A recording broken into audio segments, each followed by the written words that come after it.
Let's have the lady at the back. Here comes the microphone. What would you do to help the savers in the Presbyterian Mutual Society?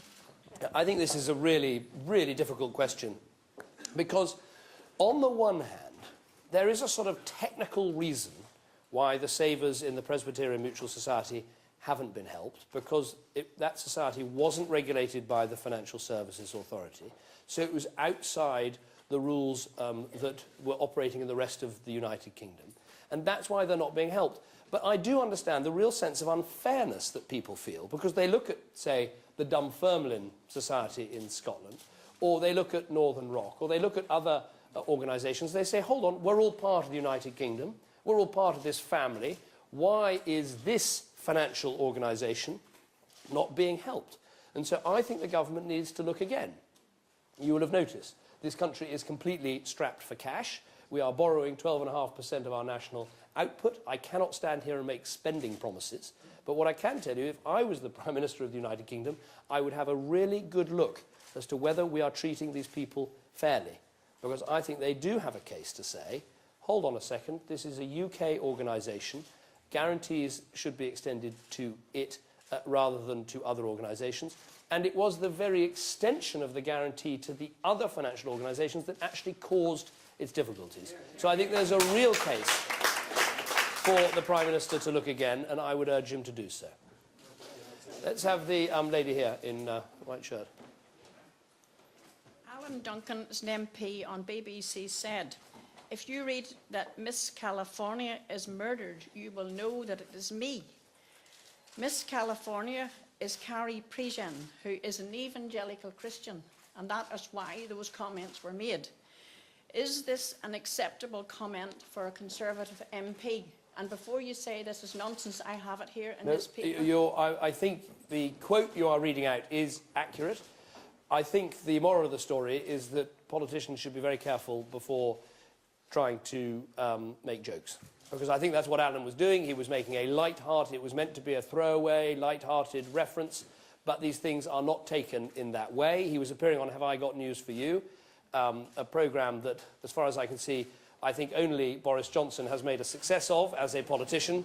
And my strong advice to other politicians would be to realise that Boris is not quite like the rest of us and is, and is able to do these things.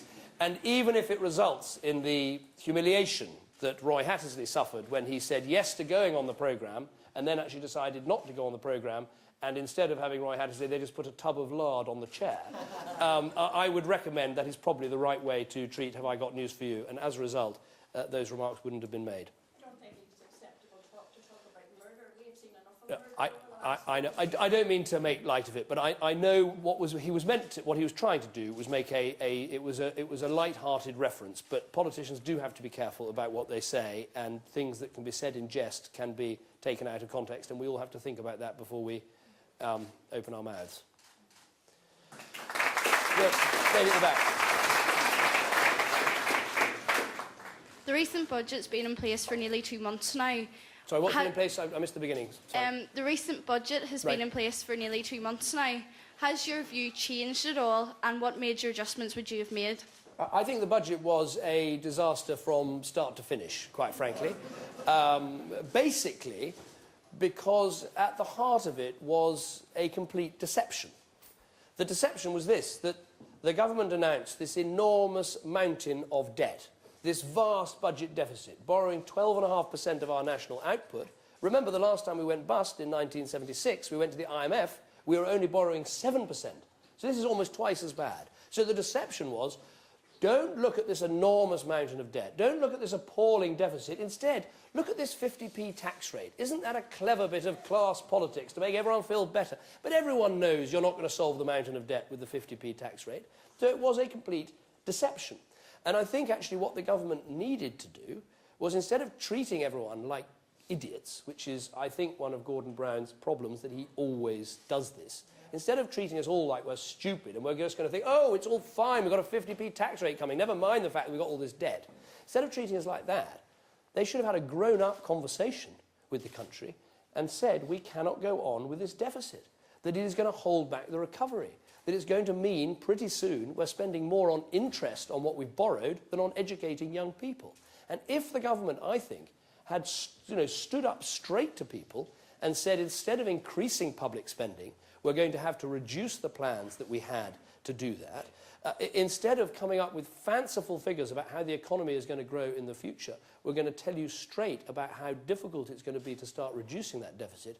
I think people, yes, no one wants to see valuable programmes in public spending go, but I think people want their government to be straight with them. And I think a government that stood up and said, we can no longer afford identity cards, let's scrap them. We can no longer afford the contact point database with every child, we're going to have to scrap it. A government that said, we have given too much money to the quangos that now have grown up like sort of enormous weeds all over our public sector. We're going to have to start taking some of those budgets back. That is what people wanted to hear. I go around the country and I get a sense that people recognise we are living beyond our means, that we are spending too much money, and that we've got to start sorting that out. And the longer we put it off, the more painful it will be. That's the budget they should have delivered. It would have been rather depressing on the day, but I think people would have looked back and said, well, at least the government's being straight with me, because that's what we desperately need.